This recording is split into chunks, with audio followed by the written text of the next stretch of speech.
प्रधानमंत्री अगर कुछ नहीं बोले तो अखिलेश यादव नहीं बोलेंगे झारखंड में तब तक? नहीं, आपका सवाल आप समझ नहीं पाए। आप मेरा सवाल बेईमानी कह रहे हैं ना। मैं तो अपना सवाल आपसे ही क्लैरिफाई करा रही हूं। कोई बात, मैं आपसे सवाल इसलिए कह रहा हूं कि इस देश में ज्यादा जिम्मेदारी कौन तय, किसके ऊपर तय होती है? इस देश के प्रधानमंत्री या उत्तर प्रदेश के विपक्ष के नेता?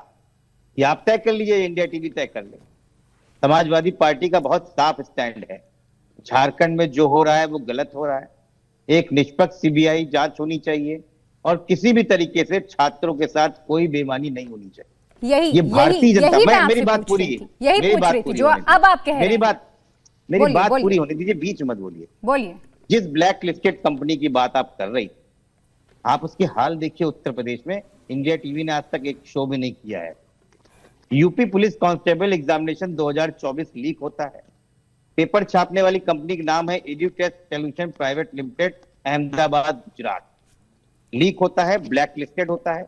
2017 के बिहार एसएससी पेपर मामले में इनका नाम आया था और धड़ल्ले से ऑल इंडिया लेवल के सारे एग्जाम पेपर आज भी वो छाप रही। दूसरा नाम आता है नोएडा की न्यासा और गॉब्सन प्रिंटर प्राइवेट लिमिटेड, 2018-19 की। ये यूपी एसएससी की पेपर लीक में केस में नाम आया है, आज भी धड़ल्ले से छाप चल रहा है। ठीक। आगरा के प्रिंटिंग प्रेस में महाराष्ट्र के टीईटी का पेपर लीक होता है। एसआईटी ने गंभीर सवाल उठाए, लेकिन उत्तर प्रदेश में सब चंगा थी क्योंकि वहां भारतीय जनता पार्टी की सरकार है, तो शायद भारतीय जनता पार्टी के प्रवक्ता से आपके सवाल पूछ नहीं पाई। ठीक है, लेकिन झारखंड में क्या हो रहा है मैं समझ गई आशुतोष जी। जब आपसे सवाल होगा सर, आप चैनल पे आ जाएंगे, आप एंकर पे आ जाएंगे, आप इधर उधर की सारी बातें कर लेंगे, लेकिन जो कोर मुद्दा है आप उस पर बात नहीं करेंगे। अभिषेक तिवारी जी, झारखंड में अरविंद केजरीवाल जी की चुप्पी जो है वो पंजाब में बहुत नोटिस हो रही है। ऐसा तो नहीं कि ये चुप्पी थोड़ी भारी पड़ जाए? प्रिया जी, आपके सभी दर्शकों को मेरा नमस्कार। और मैं आपके चैनल के माध्यम से जितने भी युवा, जितने भी छात्र हैं, जितने भी जेनजी हैं, मैं उन सभी को बधाई देना चाहता हूं और उनको धन्यवाद देना चाहता हूं कि आपकी जो मेहनत थी, आपकी जो संघर्ष था, आपने जो खूंटा गाड़ के जंतर मंतर पे अडिग रहे, जब तक कि तानाशाही सरकार झुकी नहीं, जब तक अहंकारी सरकार का अहंकार नहीं टूटा। आज वो लोग शिक्षा पे बात कर रहे हैं, वो लोग पेपर पे लीक पे बात कर रहे हैं जो हमारे युवाओं, छात्रों, जेनजीओ को आतंकवादी कहते थे, उग्रवादी कहते थे, गटर छाप कहते थे। इससे ज्यादा दुर्भाग्य की बात क्या हो सकती है? बिल्कुल होना चाहिए, हर प्रदेश की बात होनी चाहिए। जहां जहां भी युवाओं, छात्रों, जेनजीओ की बात होगी, अरविंद केजरीवाल और आम आदमी पार्टी का एक एक सिपाही पहली पंक्ति में खड़ा होगा।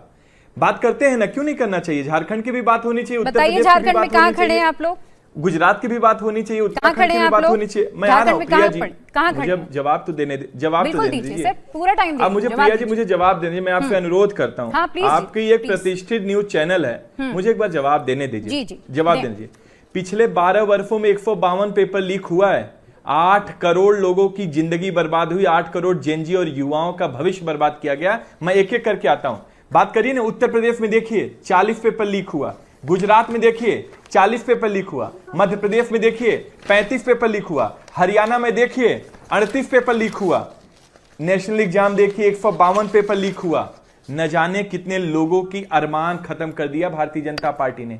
हम जहां से आप डिबेट करें उत्तर प्रदेश में, उत्तर प्रदेश की लिस्ट आपको पढ़ के बताऊं कितना पेपर लीक हुआ है। उत्तर प्रदेश में भारतीय जनता पार्टी द्वारा 2015 में यूपी पीएससी लीक हुआ, 2015 में यूपी पॉलिटेक्निक लीक हुआ, 2017 में पुलिस इंस्पेक्टर लीक हुआ, 2018 में यूपी पीसीएल लीक हुआ, 2018 में यूपी पीएससी लीक हुआ, 2021 में यूपी टीईटी हुआ, 2021 में फिर यूपी टीईटी हुआ, 2022 में लेखपाल के हुआ। गुजरात, जो भारतीय जनता पार्टी और नरेंद्र मोदी जी जिस मॉडल को बेच करके देश के प्रधानमंत्री बने, वहां की हालत देखिए। झारखंड में आ जाइए अब जल्दी से। तलाती एग्जाम लीक हुआ, 2016 में लीक हुआ, 2018 में मध्य प्रदेश सेवा एग्जाम लीक हुआ। कितना पेपर लीक करवाएंगे? गिना दिया आपने सारी। अगर जिम्मेदारी तय करनी है, हमारे दर्शकों ने भी सुन ली। झारखंड में आइए अब जल्दी से। मतलब आप मान गई ना, भाजपाइयों ने जेनजीओ और युवाओं का भविष्य बर्बाद किया है। आप मानती है ना इस बात को? भाई, जो मुद्दा था जंतर मंतर पे हुआ, इस्तीफा मांगा गया, शिक्षा मंत्री का इस्तीफा हुआ, समय लगा, इस्तीफा हुआ। मैं मानती हूँ उससे क्या फर्क पड़ता है अभिषेक जी, लेकिन आप कह रहे हैं कि पहली पंक्ति में आम आदमी पार्टी के सिपाही खड़े रहते हैं। झारखंड में तो फिलहाल नजर नहीं आ रहे हैं। जल्दी से एक रिएक्शन मैं धीरेन्द्र कुमार का लेती हूँ, इसके बाद फिर मैं वहां के छात्रों की बात सुनाऊंगी। मेरे सहयोगी वहां खड़े हैं इस वक्त, मैं बात सुनाऊंगी। धीरेन्द्र जी, क्या सिलेक्टिव राजनीति हो रही है इस वक्त इस मुद्दे को लेकर? उत्तर प्रदेश मैं के आऊंगी। शिक्षा मंत्री जो जिम्मेदारी तय कराइए, अभिषेक जी वाले भी जिम्मेदारी तय हो जाएगी। अब रुक जाइए सर, गुजरात की भी तैयारी कराइए, अब रुक जाइए मध्य सर, प्रदेश की भी मैंने आपको कराइए, इनफ टाइम दिया है सर, मैंने आपको इनफ टाइम दिया है। कराइए बोलिए ना। धीरेन्द्र जी।